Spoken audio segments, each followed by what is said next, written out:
Good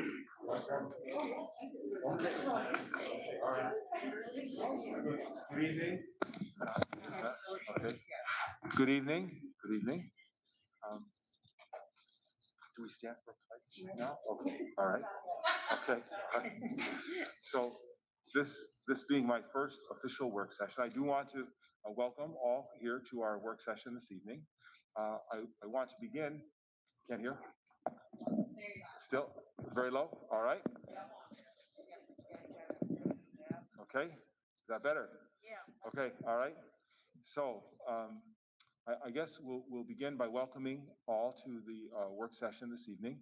I do want to begin by saying something that I've said now for maybe the third or fourth time that I've been here, is that I've been overwhelmed by the great welcome that I have received in Southern Lehigh School District. And each day that goes by, the fact is I've been more welcomed by members of the staff, members of the community, members of the administration. And so I just thought I would take the occasion to thank everyone for the tremendous welcome and the great enjoyment that I'm getting from the work that we're doing here. So thank you to all for that. There are a few items on our agenda tonight. First, as I said, will be a running topic in our work sessions, an update on construction. Our primary focus has been the stadium project by the middle school. And for that, as I've noted to the board, the infiltration study is underway, and it actually is moving toward conclusion. Our hope is to find that there are no subsidence, that the land is solid, and that we'll be able to move ahead. Our central office, Ann Knoll has been our lead here, have been providing documents to David Horn and Architera from original construction and site documents and information about the current facility down there. So there's been an exchange of documents that's gone on. Cowan, as we have used them in the past, is a subcontractor for Architera. So they are at work on the project, but as a subcontractor to Architera rather than under our direct engagement. The project is actually being billed in its totality on an hourly rate. So the architect, Architera, is billing us on an hourly rate. I spoke with Mr. Horn, and I'm hoping to receive an estimate as to what the total cost will be when we bring it to completion. And then at intermittent points along the way, we'll be able to report where we are both with progress and where we stand with respect to funds expended on the project relative to what we expect the final amount to be. And then separate from the stadium project, which I think is moving along well now. Everyone seems to be on track and pushing forward. There remains with us the issue of our other facilities. And so we're beginning a process of evaluation. And Butts Construction is helping us. Rob, as you know, has been helping us. And we're doing an inventory and analysis of our roofs and where we stand in all of our buildings, comprehensive study of the roofs. And also then we'll be looking into the rooftop units and HVAC. And then when that information is in, we'll be able to prioritize a list of high need, critical need, intermediate need, and long-term needs that will allow us then to move forward with projects in a way that will be phased and allow us to, again, deliberate and focus on the best approach going forward. So that's a thumbnail sketch of update of construction. And I'll pause now in case there's any questions or discussion.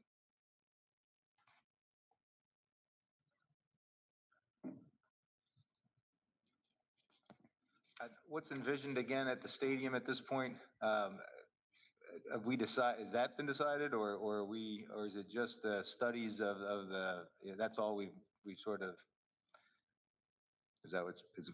Yes. You tell me, Doctor. Yeah, no, absolutely. Okay. And one of the things that I said is that at every step along the way where decisions are to be made, the board will be involved in making these decisions. So right now, the preliminary work of diagrams and surface testing and looking for electrical outlets, all that is underway.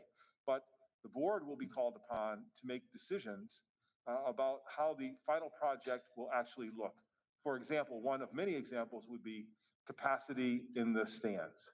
And so I would anticipate perhaps in midwinter, Mr. Horn coming here and saying, well, here's the capacity we currently have, here's a plan, but as an alternate, we would perhaps have an interest in looking at an increase of capacity of a certain amount. And I would envision then all of those documents that all those alternatives that the board is interested in with respect to the field surface, capacity, and many other factors will go into a bid document that would have both the base bid and an alternate. And so then when it all comes back, those options that the board had interest in will be able to be priced out, and then the board can make an informed decision as it approves the bids. Okay, thank you. Okay. And I would just like to share, this has been one of the things that's been important to me on my time at the board. I will obviously no longer be on the board at that time when those decisions are made, but I really hope that we engage some forward thinking in terms of our capacity sides and the quality of our fields, and to really meet the needs of our community and student athletes. Yes. And that is true also of our buildings. And this is a point that I've made with some members of the board that I want to make now, that in deciding to re-examine this project, the totality, the large project, the board has delayed nothing. The board has delayed nothing. There's supply chain issues. There's needs to do comprehensive reviews of facilities rather than somewhat specific isolated views of one aspect of a project. So as we move forward, we can do really good things with the stadium. We can do really good major maintenance issues that preserve our buildings and show that we're good stewards of the taxpayers' resources. And we're not delayed here in doing it. And I look forward every time we have a meeting to talk about progress in construction, because we're going to see it. We're going to see progress. Okay? Just a quick update on administrative staffing. We have, as the board is well aware, we filled the business manager and HR director position. We are well along the way in the process of hiring and identifying an assistant superintendent candidate. The quality of individuals has been very high. We still have a vacant facility director position. And very importantly, and I should have noted this at the beginning of my remarks, we have Anne-Marie Lobley, who is here tonight, who is filling the executive secretary position and is also reporting tonight for the board. So welcome, Anne-Marie, to your position.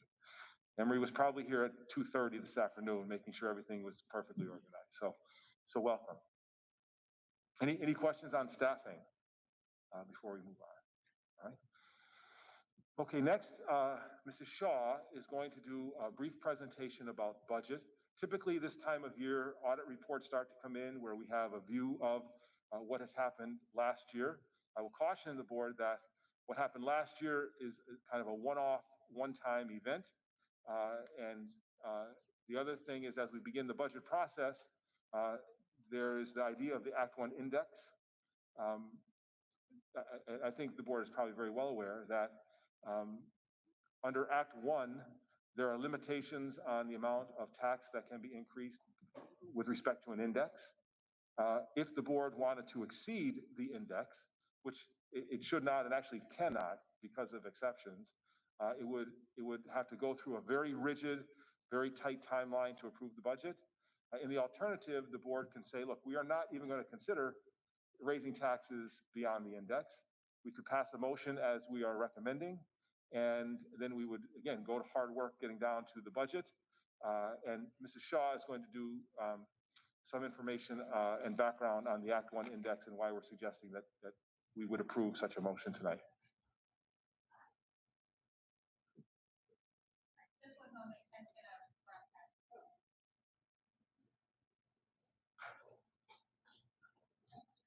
Okay. Can I just pull it up over there from my computer for some reason it's not working?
a list again. So as Mike mentioned, we are going to be talking about the Act One resolution tonight.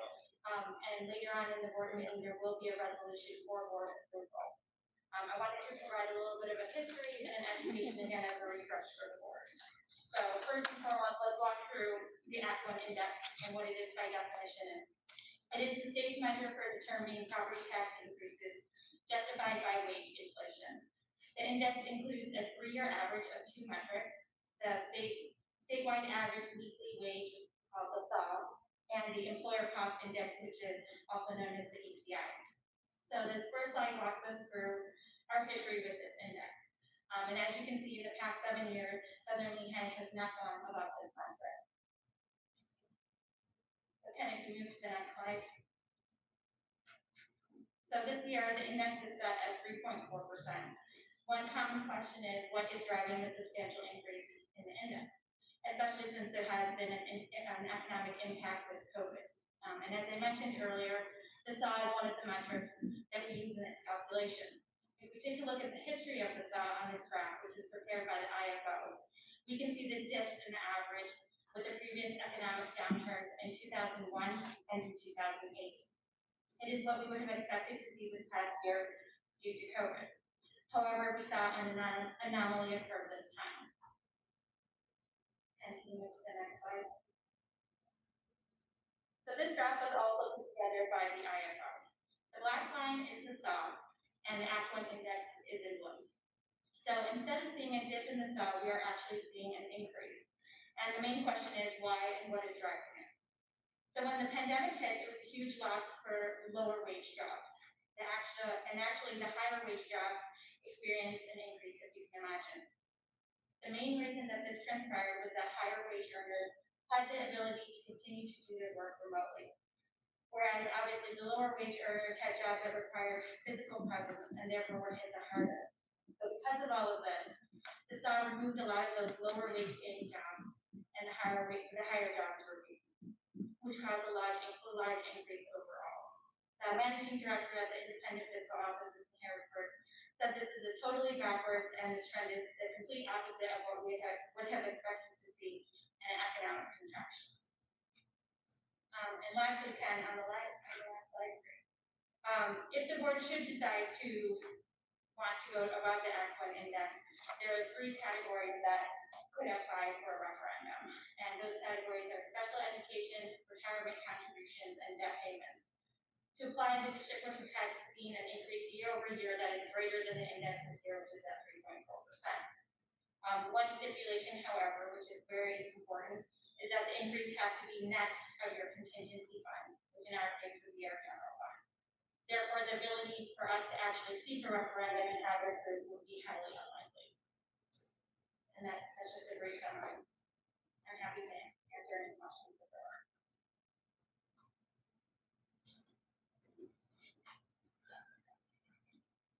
Okay. Thank you. Thank you, Mrs. Shaw. Thank you. And then next on our agenda is COVID mitigation and facility use. I want to begin by saying that we received word late this afternoon that on January 17th, the governor's order for masking is going to be allowed to expire.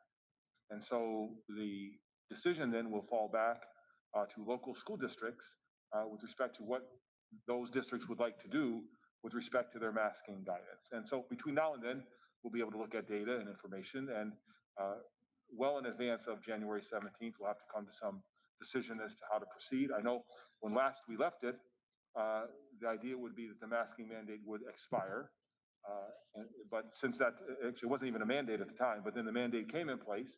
And so I think our current status would be that we would expect the mandate to expire and we would stop doing masks unless the board were to take action. And anyone could certainly correct me if I'm wrong, but I think that's where we left it with our last action on it. Yeah, the mandate has expired, the local one, right? Well, right, our local, So that's a better sunset. way to say it. Yeah, Deming. okay. So we'd have to do a new one prior, or just leave it the way it is. Right, and I guess the better way for me to say it is that the default position of the district is that our masking mandate is out. And so the only reason we're wearing masks is because of the state mandate. So if the board were to take no action and the mandate is lifted on the 17th, then on the 18th, we would have no mask mandate in place in the Southern Lehigh School District. What was the reasoning, this is news to me, what was the reasoning that they provided for January 17th? You know, I think it was just a short paragraph that they want to move and put it back on local decision-making.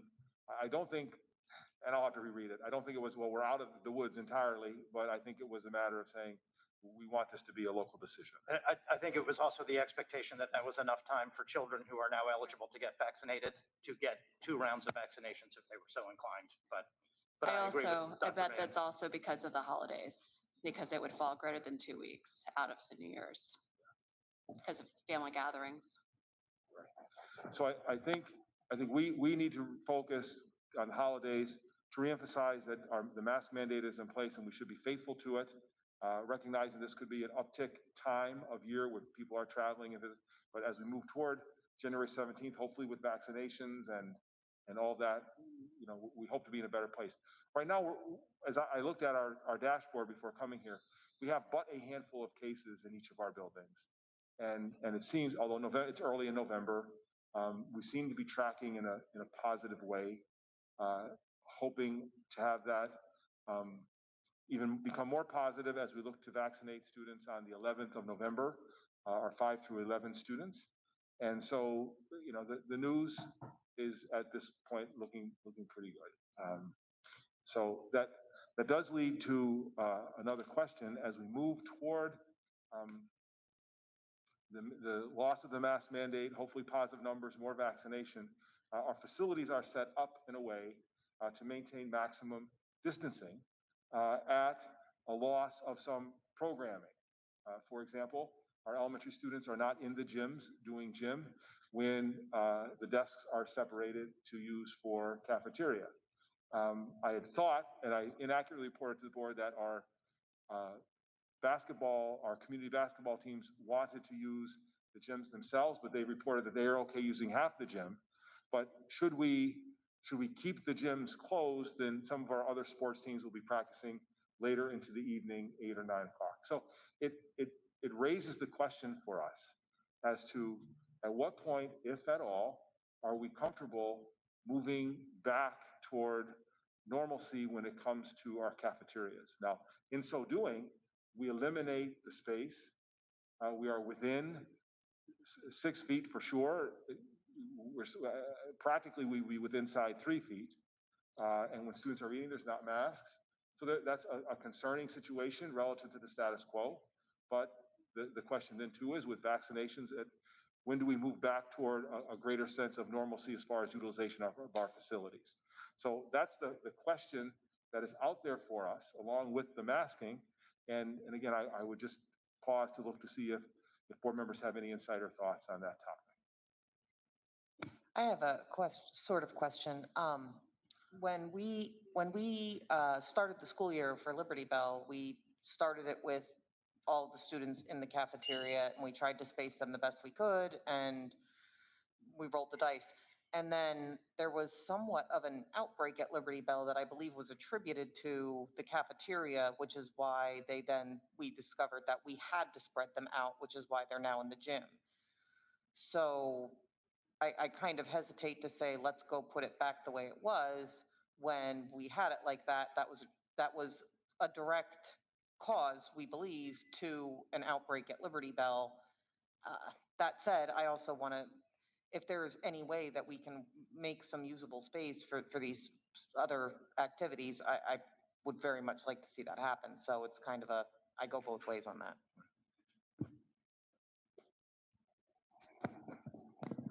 I'll just say, I did speak to, I think you guys saw the emails that went around. I did speak to the head of the basketball rec league, and he is comfortable using whatever gym space is available. He's not asking for us to change anything with the seating or anything like that. So that is one good thing for now. I'll just say, me personally, I would like to see an opportunity for kids to be, the younger kids to get vaccinated if they would like to, and then move forward with looking at, maybe perhaps removing the distancing for lunch times. That's my personal opinion. No, that's good. I would agree with that, now that we have the opportunity for vaccination. I guess I just also for clarification for the board, fellow board members, as well as the community, I just want to make sure, basically, if a child is vaccinated and they are exposed to a known positive case, as long as they're asymptomatic, they just have to test at this point on day 5. Correct? It's symptomatic students that are vaccinated would be the ones that would have to, because I just want to make sure we don't end up in a situation with, mass quarantines. And I want it to be clear to our families that Yes. that is a method to avoid. Very, very definitely. And I think that the one exception may be if the infected person is in the household. But, Yeah. but short of that, that is my understanding. And absent that, we'd be quarantining everybody, Correct. which I think clearly has been refuted as not a good idea. And so I will claim not to be as familiar with our approach as possible. But my understanding and my expectation, absent the policy, would be that we just, because you have a mask and you're within 6 feet, we can't be quarantining kids for that reason. I appreciate and agree with everything. The sentiments being shared. I think that the point I'd like to just focus on is the reason we had that spacing was because we had the issue, and so to keep kids in school, we started out with cafeterias closer spaced. We spread them out after the state worked with Tom Roof and all the administrators in our district to figure out and troubleshoot what we saw as being transmission potentially in a cafeteria setting. And right now, at this moment, I don't see a change that would cause us to give the state a good reason to say why we were getting kids closer together. But and removing them from the gym spaces. But I do think that when everyone who wants to be vaccinated, short of those with medical, concerns where they can't be, but I think after a time has passed so that those students in those ages can be vaccinated, that makes sense as a time to revisit, and that would line up with, after the holidays and with the mask mandate being lifted. I think I'd appreciate that being a part of that greater conversation. I can see then when that would be the time to start to revisit some of those precautions. Right. So let's tee this up for another discussion as our elementary students are approaching fully vaccinated status, so that once we hit that benchmark, we'll be able to move toward hopefully normalcy. In the meantime, though, I would support letting the rec leagues and the travel league use the available gym space that we have. Okay. Well, yeah, and that's 100%, not yes. a question at all. The problem is much of our gym space is utilized as a cafeteria, which absent moving kids together at this moment makes it hard to allow that space to be used. So then what space is available for them to use right now? Well, thanks to Mrs. Desai, we've learned that they're okay using, and this was my mistake, they're okay using half of a gym. So they- there's they- half at Hopewell, Yeah. half at the IS, and all of middle school, all of high school, if I'm correct. Does that sound right? Yeah. So So Liberty Bell's out, though. because Liberty Bell has this very specific challenges with the size of its cafeteria, but for sure. And so I was under the impression that we'd have to deny the leagues altogether. And so, but we don't. And again, I thank Mr. Desai for that. But the other issue is that now, absent the use of some of our gyms, our practices for our own indoor sports will be backed up into the 8, 9 o'clock time, which I think I'm hearing is not an unreasonable accommodation to make to allow our students until they're fully vaccinated to be spread out during lunch periods. Yeah, I'm still not completely, since I'm involved in the youth basketball, we had nothing last year, no practices, no access to anything. And it's my understanding that all the games are currently scheduled outside of the district. You can't have any here, but you can have it at Salisbury and Saucon Valley. Somehow they have figured it out.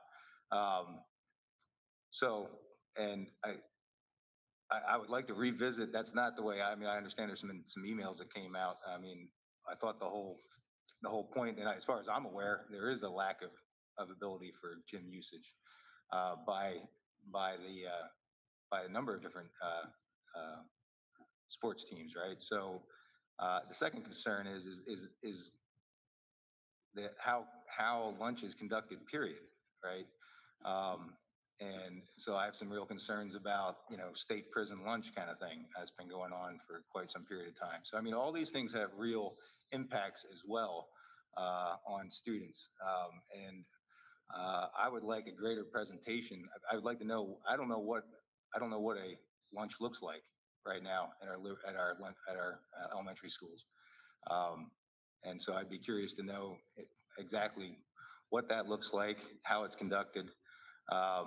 And I'd like that opportunity as well, because I think we continue to need to also consider the impacts of what we've done, in response to the pandemic. And at some point, this stuff has to end. And kids need to be able to live normal lives at school, because I think that's been my concern from day one. And I don't, so I, for one, would like more information about the impact on youth sports. And two, I'd like to know exactly what it looks like at an elementary level for lunches, and what that's been like for the last number of months, because I don't believe it's anywhere close to normal. And I think those are concerns that need to be weighed against the continued policy. So that's what I would like to know going forward. I mean, I think we're all cognizant of the impact on our children as well as the community. So, I mean, we are clearly moving in the direction of normalcy. That's what we've been discussing for the last few minutes, right? With respect to, vaccination, the masking mandate being lifted, that type of thing. So certainly I'm very comfortable having our youth leagues use the gym space as we already outlined, because it's important to the community. Completely agree. Yeah, and for example, I really appreciate the information that was relayed and the back and forth between the intramural basketball program. In those emails, I think Mr. Dubig had said, I don't know if you had a chance to read them, but one of the data points that was helpful was that games for basketball start around the weekend of December 11th or the following weekend, December 18th. And then there's a big hiatus. So if you look at our vaccine clinic for the school is November 11th. And if you count 5 weeks, 3 weeks between vaccines, and then 2 weeks for the efficacy of the vaccine to kick in, you're looking at our population of students being able to potentially, if they choose to, be vaccinated fully by the week of December 18th, which aligns with the really second potential weekend of game playing. And then after the holidays, if you're having a discussion at a board level, all of January and all of February, which is the majority of the basketball season, would be able to potentially, we'd resume normalcy. That's what our discussion points are. So we'd be able to resume normalcy and open it up, and kids would be fully vaccinated. So those were some of the data points discussed. I appreciate your perspective. I think getting a full basketball season in is completely reasonable given that timeline. But I appreciated that information being provided, Ms. Desai reaching out, and also basketball folks providing that. I don't think that's when practice starts, right? So, But practice mostly, I think, impacts the schools that we've already discussed as having the space. I think it's the games. And most of the games, from what I remember, because I participated happily with both of my children, were not so much on site except for at the middle school, and also then most of them were at Saucon, depending on the age group. well, It's mostly practices. Well, we that had were no helpful. practices, and my understanding is there's no first and second grade They at didn't all do- this year because of lack They of didn't do spacing. K through 1. Yeah, they Yeah, didn't do skills and drills. so first and second grade, these are important things, especially, throughout the pandemic. I think sports, extracurricular activities have been, the one positive thing for a number of students. I agree. And so, there again, as far as I know, first and second graders are not able to do this because of gym space. I mean, unless that's changed in emails. But that could, I could see, knowing him as we do, the organizer, I'm sure he would work to start it later if need be, if it's just skills and drills, because you don't have to worry about a game schedule. And actually, at that first kindergarten through first, second grade level, the basketball program that intramurally, not the school district, but just as community members, we've participated. It is a skills and drills. And so the individual in charge of the organization has actually directed those parents. They do have an opportunity to play games because there's a Team X League in Quakertown that the intramural basketball program in our community has been directing K through first, second graders to.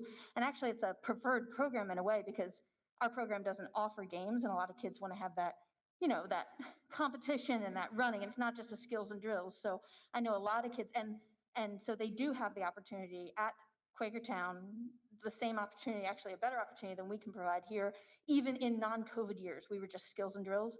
Quakertown has skills, drills, and games, which is where our organization is directing kids at that age group to go. So just if somebody's listening out there, that opportunity's out there, absolutely. Lots of people take advantage of it anyway. I think we're all saying that we're all for them using our gyms when they need to start using them, what's available when they need to start. So if practices are starting, I don't know when they start, but when they start, my understanding is that we're all in agreement that our gyms that are available can be used.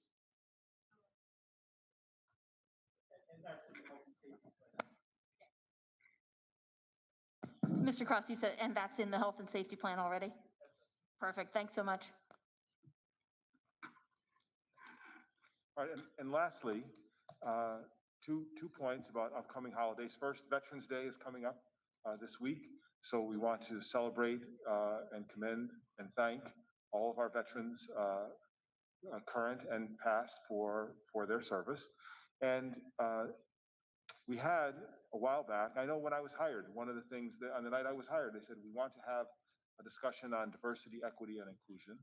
And this week, we sent out a note, and in our buildings and in our school district, we have a huge diversity of families and traditions and backgrounds that make our celebrations all the more rich here. And so it happened that we are tonight on the 5th of 5 days of the celebration of Diwali, and we sent out a welcoming or not congratulate. A happy acknowledgement of the celebration we sent out to our community, along with a list, a link that allows us to learn. And that is something we're going to continue to do with Thanksgiving and Christmas, Ramadan, Yom Kippur, Passover, so that together we have a better sense of what we are all celebrating here in our community. And so with Diwali, we are celebrating good over evil, light over darkness, and knowledge over ignorance. And I thought, what a wonderful thing to be able to do as a community in whatever form that type of celebration takes. So, Mr. Desai, that concludes my report, and I don't know if there are any questions or discussion items that we would want to take on at this time. Does anybody have anything? I think we are, then we have a little bit of extra time for a little bit of extra break till 7:30. We will reconvene.